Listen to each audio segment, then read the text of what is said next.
At ang isa pa nating tatalakayan sa bidyong ito ay nakapatungkol naman siya sa diptongo, cluster at paras minimal. Alinmang patinig na sinusundan ng malapatinig na Y o W sa loob ng isang pantig. Ang mga diptongo sa Pilipino ay iu, i, a, oy at uy. Ang diptongo o diptong ay ang magkatabing patinig at malapatinig na mga tunog na nasa tamang pagkakasunod. Sa isang syllable, ang W at Y ay tinatawag na malapatinig o semi-vowel. Dahil ang tunog nito ay parang patinig o vowel, mayroon lamang 7 diphthong. I, A, E, Oy, Uy, at Aw, at Iw, An. Ang A at O at Uy ay ang mga diphthong, subalit walang salita sa Pilipino na may tunog na ganito ayon sa mga libro. Ang patinig ay alinman sa 5 titik, A, E, I, O, at U.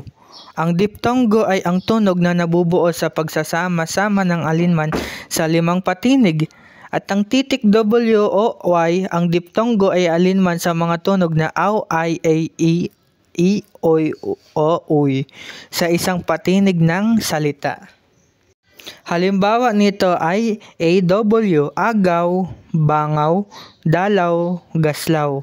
At ang AY ay abay, barangay, himlay, o katay. Halimbawa pa nito ay EY, baby, leyte, reyna, IW, agiw, giliw, paksiw o sisiw. Yun yung mga halimbawa ng EY at IW. At ang halimbawa naman ng OY ay baboy, kasoy, palaboy, salusoy. At ang UY ay aruy, baduy, uy. Gayunman, kapag ang Y o W ay napapagitan sa 2 patinig, ito ay napasasama na sa sumusunod na patinig, kaya't hindi na maituturing na diptongo. Kung inyong mapapansin sa halimbawa ng diptongo, kung wala sa gitna yung pinaka letter niya, yung OY or yung mga W, EO, ganon, is nasa hulihan naman to yung mga katinig niya. Kung may halimbawa tayo ng diptongo, syempre nandito naman ang halimbawa ng mga hindi diptongo. Ang AW ay sa sayawan ay hindi na maituturing na diptongo sapagkat ang W ay nakapagitan sa 2 patinig. Ang pagpapatinig na sayawan sa sayawan at hindi sa sayawan. Ang salitang aliwalas ay may iyong ngunit wala itong diptongo na IW. Dahil ang titik I at W ay nahihiwalay sa pagpapatig ng salita aliwalas. Dahil ngayon tinutukoy lang na diptongo is yung halimbawa sa sayawan. Kung yung A at W is magkatunog siya or magkasalungat, is masasabi natin siya na diptongo. Halimbawa siya ng diptongo. Pero kung sa sayawan is magkahiwala yung A at W, like sayaw, sayawan, is hindi siya matutulad na maliban kung gagawin sayawan, is yun yung halimbawa ng diptongo. Ganon din sa aliwalas. Kung yung aliwalas is magiging aliwalas, parang magiging aliw-alas.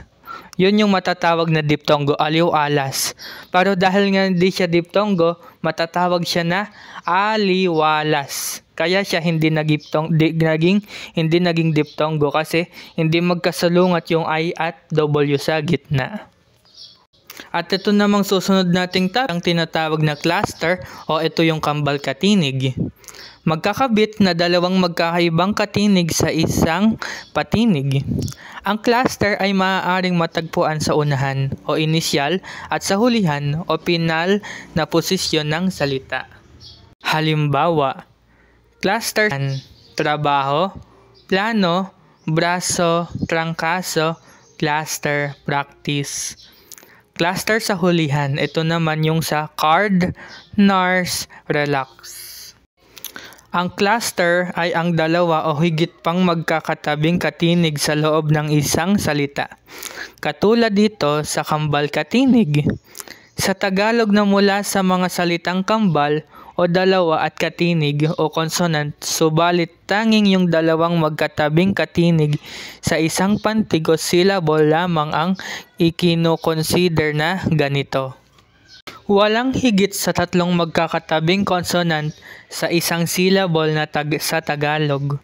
Mga salitang hiram sa Kastila, hindi tulad sa Pilipino na posible ang pagkakaroon ng 3 hanggang 4. Ito ay dahil sa paghiram ng salita sa wikang Banyaga, karamihan sa English. Halimbawa, aeroplano, teacher, at rollerblades. Hindi cluster. Ito naman yung mga bagay na hindi cluster, tulad ng ngipin.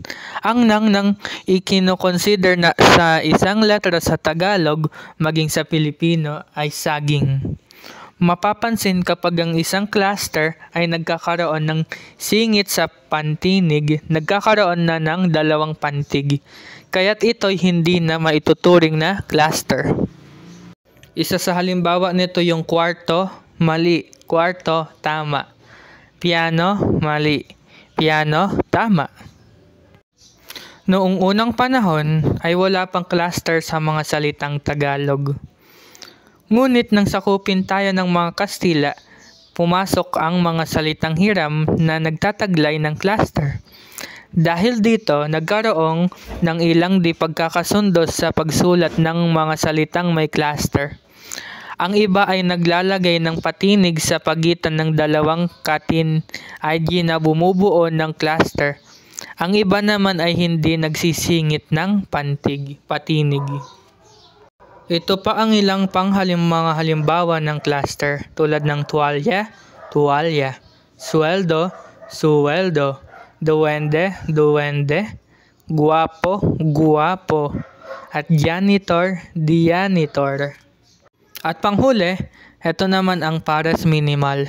Ang pares minimal ay mga salita na magkatulad o magkatunog ang bigkas, ngunit magkaiba ang kahulugan. Ang pares na ito ng salita ay kakikitaan ng kaibahan ng isang ponema sa magkatulad na lokasyon. Nais nitong ipakita ang kaligiran o kahalagan ng bawat tunog. So sa madaling salita, ang pares minimal daw is ito yung magkatunog na bigkas pero magkaiba yung meaning. Kung halimbawa, yung isang halimbawa dito is yung basa. Meron tayong tinatawag na basa, which is yung magbabasa ka ng libro. Basa at yung basa. Yung basa naman, ito yung nabasa ka ng tubig or yung basa yung kalsada. So yun yung halimbawa ng pares minimal or yung ibig sabihin.